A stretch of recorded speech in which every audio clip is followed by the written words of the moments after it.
speaking, atau writing.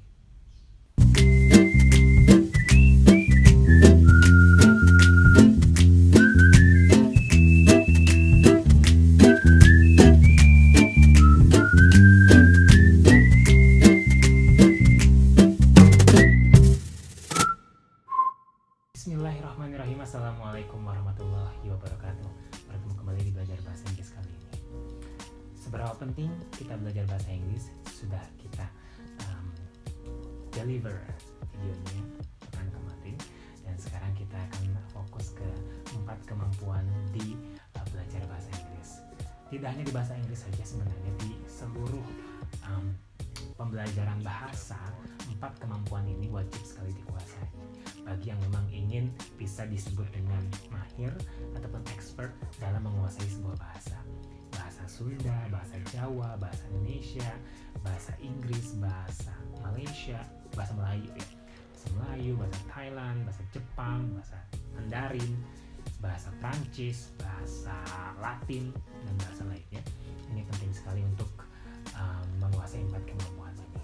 Termasuk juga dalam bahasa Inggris, ada 4 kemampuan yang wajib sekali kita kuasai agar kamu bisa disebut dengan expert, agar kamu bisa disebut atau agar kamu kemampuan bahasa Inggris kamu disebut dengan fluent atau mahir ya. Nah, ada 4. Yang pertama itu adalah speaking, how to speak English, terus juga writing, how to write, dan juga ada listening, how to listen, dan terakhir reading, how to read.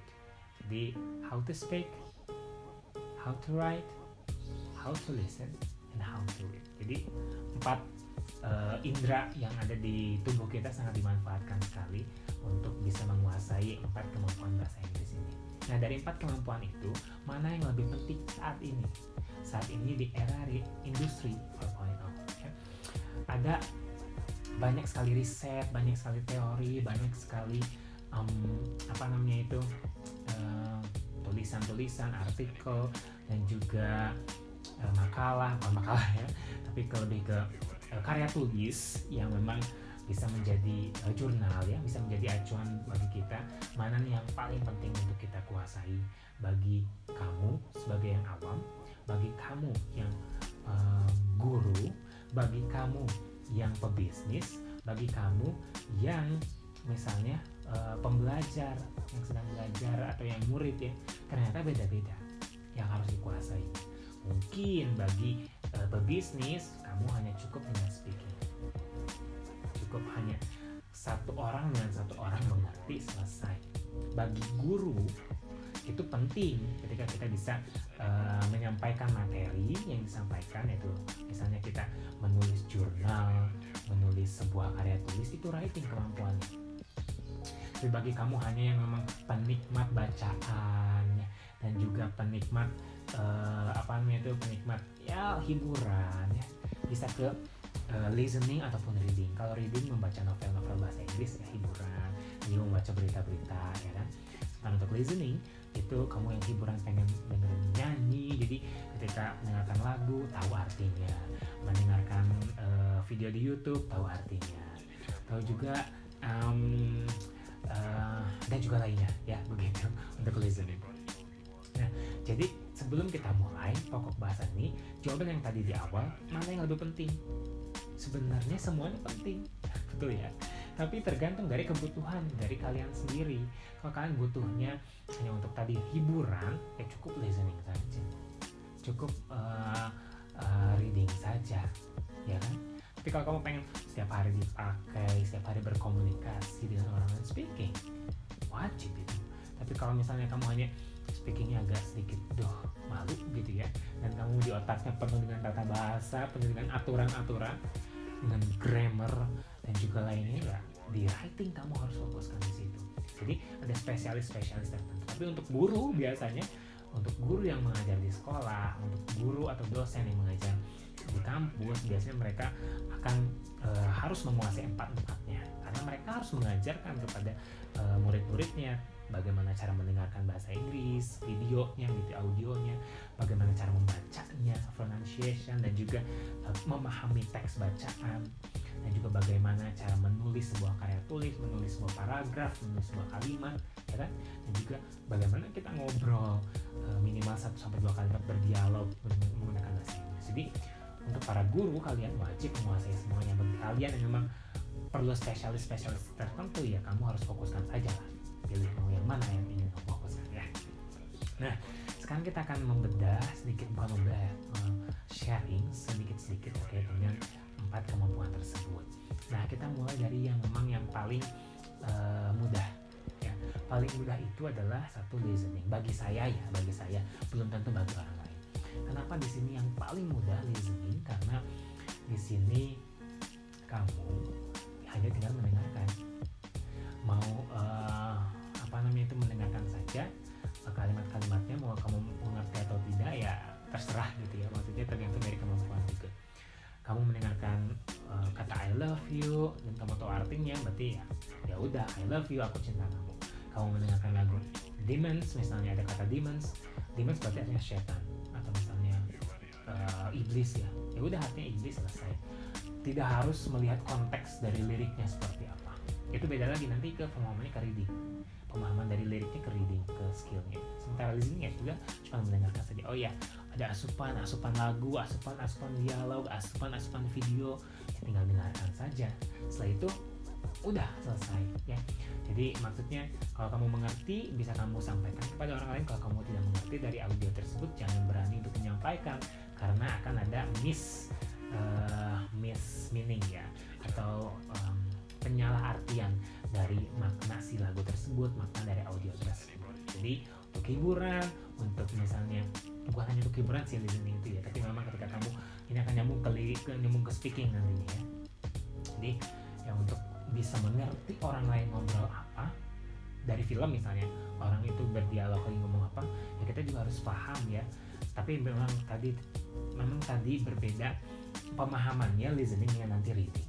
Begitu ya. Itu yang pertama, yang paling bisa kita tidak harus mikir dan cuma mendengarkan, ya telinga kita doang yang bekerja gitu ya. Udah listening. Nah, yang kedua dari reading. Nah, reading di sini membaca mungkin bisa. Ada kata misalnya house. It's a house. That's the house gitu ya. Dijual, rent house gitu ya. Di kontrakan gitu ya. Udah selesai seperti itu. Itu kalau membaca biasa. Tapi lebih jauh lagi untuk tentang reading ini adalah kamu harus memahami teksnya. Nah, bagaimana cara memahami teksnya itu nanti ada banyak sekali cara, tips dan trik bagaimana untuk bisa lebih paham terkait sebuah teks ya. Pastinya harus mengerti dulu terkait dengan grammar, tata bahasa. Ketika kita tata bahasanya sudah tahu, I ketemu am, he ketemu is, she ketemu is, she bukan ketemu are misalnya, kita akan tahu artinya lebih mudah walaupun belum tentu paham. Menguasai grammar dalam membedah sebuah teks bacaan belum tentu bisa memahami dari teks tersebut, karena perlu deep review, perlu deep understanding ketika kita membaca sebuah teks, karena akan jadi miss kan gitu. Sama kayak listening, kamu salah menginterpretasikan makna itu akan repot. Makanya saling menerjemahkan bahasa itu akan sedikit repot, karena nantinya akan sulit, akan menjadi problem, akan jadi masalah di kedepannya ketika kita misleading dari meaningnya dan juga dari maknanya gitu ya. Jadi harus benar-benar dikuasai. Tekniknya banyak, readingnya ada teknik skimming, scanning, itu untuk pemahaman teks ya. Sebenarnya untuk membaca saja yang pronunciation itu arti terlalu generalnya, dangkalnya ya. Jadi untuk deep meaning dari how to read the English text dan juga the English paragraphs, memang kita perlu latihan terus-menerus. Caranya gimana? Kalau tadi listening banyakin dengerin lagu deh, nanti juga kamu akan secara lambat-lamat mengerti si makna lagu tersebut. Untuk reading ya pasti banyak membaca teksnya, jangan yang terlalu berat-berat ya. Biology, chemistry, jangan ya. Cukup di novel yang bahagia, Harry Potter ya, dan juga novel-novel yang lebih ke soft ya, yang memang kita tidak akan sangat berat untuk membacanya ya gitu. Itu yang kedua, reading. Yang ketiga, menurut saya setelah listening, reading, baru kita ke yang lebih ini berdasarkan tingkatan kemudahannya, yaitu speaking. Sebenarnya reading juga harusnya bisa jadi susah ya, karena pemahamannya tadi takutnya ada beda interpretasi. Tapi kalau kita pelajari tidak akan sulit speaking. Speaking mah bukan hanya kita bisa menguasai bahasa Inggris, tapi perlu kepercayaan diri ya dari diri kita untuk speak, untuk bicara. Karena takut salah ngomongnya, takut salah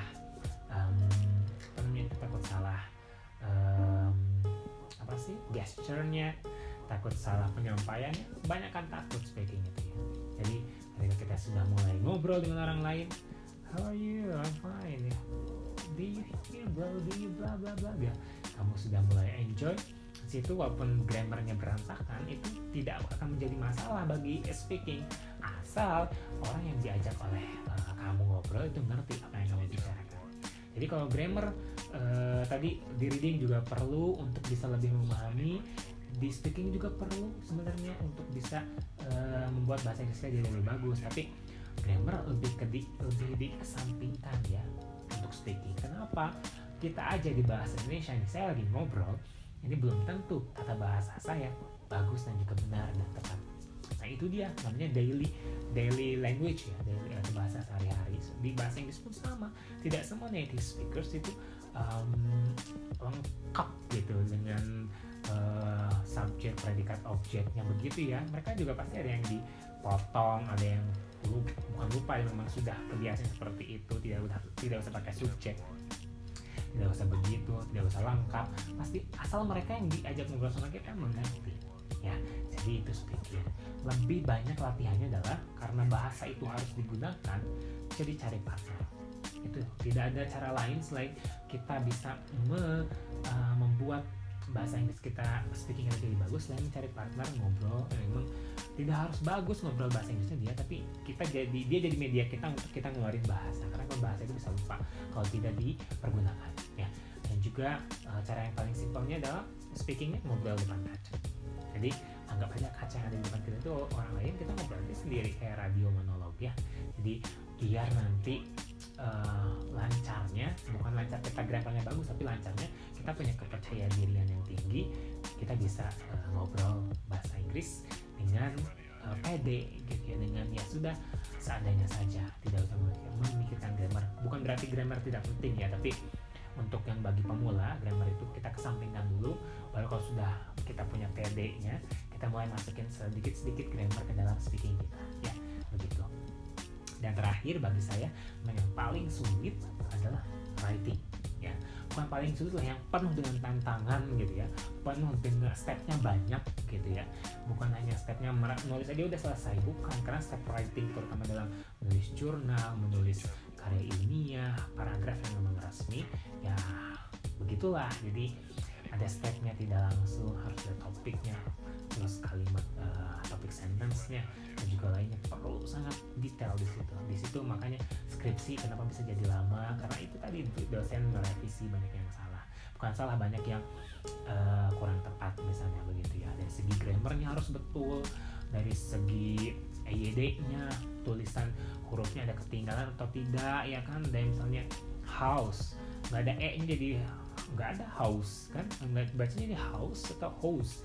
Jadi kita akan sangat perlu dengan nanti ketika writingnya sudah bagus dibaca yang orang yang dibaca sama orang lain gitu ya, dan nanti timbul lagi interpretasi beda. Jadi sangat yang namanya perlu ketelitian dan juga perlu latihan yang banyak untuk writing. Jadi writing tidak hanya menulis satu kalimat saja, tapi lebih konteksnya lebih dalam, yaitu menulis sebuah karya ilmiah ataupun ya kalau menulis biasa ya sudah lah ya, kamu mau disingkat, mau nulis status di medsos itu ya asal yang lain ngerti, sama kayak di speaking ya. Writing itu kan metode ngobrol dengan cara menulis. Jadi yang metode speakingnya bisa tuh dibuat jadi menulis, tapi di situasi-situasi informal atau tidak formal seperti media sosial, chatting, kan banyak tulisan singkatan-singkatan yang asap, FYI gitu, for your information. Kalau di tulisan yang resmi itu biasanya tidak diperbolehkan singkatan-singkatan yang bukan tidak resmi, singkatan-singkatan gaul atau singkatan-singkatan bahasa sehari-hari tidak boleh. Jadi harus menggunakan bahasa formal, bahasa tulisan gitu ya. Nah, begitu tuh dia 4 kemampuan atau skill yang harus kita wajib, 1 ketahui, 2 kita praktekkan, kita kuasai. Sebelum kita kuasai, kita praktek dulu, baik itu prakteknya sedikit-sedikit, prakteknya masih banyak yang gagal, tidak apa-apa, yang penting kita sudah mulai untuk mempraktekannya. Baru setelah itu sudah kita mengerti, pahami, kita juga sudah sering praktek, kan pasti kita akan mahir ujung-ujungnya begitu ya. Jadi terus latihan, keep practicing. Ingat, 4 ini wajib dikuasai oleh semua guru ya, oleh semua pengajar, oleh semua yang memang ingin memberikan materi bahasa Inggris kepada muridnya atau kepada siapapun. Sementara bagi kalian yang spesialis untuk businessman, cukup speaking saja. Untuk yang pengen hiburan aja, listening saja sudah cukup, kamu bisa menguasainya. Untuk bisa update status di media sosial, writingnya dibagusin gitu ya. Untuk bisa membaca novel, cukup readingnya saja gitu ya. Terus kita kuasai gitu ya. Nah, itu dia 4 kemampuan bahasa Inggris. Tidak hanya bahasa Inggris, di seluruh bahasa juga sama kemampuannya seperti itu ya. Mudah-mudahan ada manfaatnya. Kita bertemu lagi di video berikutnya ya. Terima kasih. Jika dirasa bermanfaat, boleh di share ke teman-teman kalian ya. Assalamualaikum warahmatullahi wabarakatuh.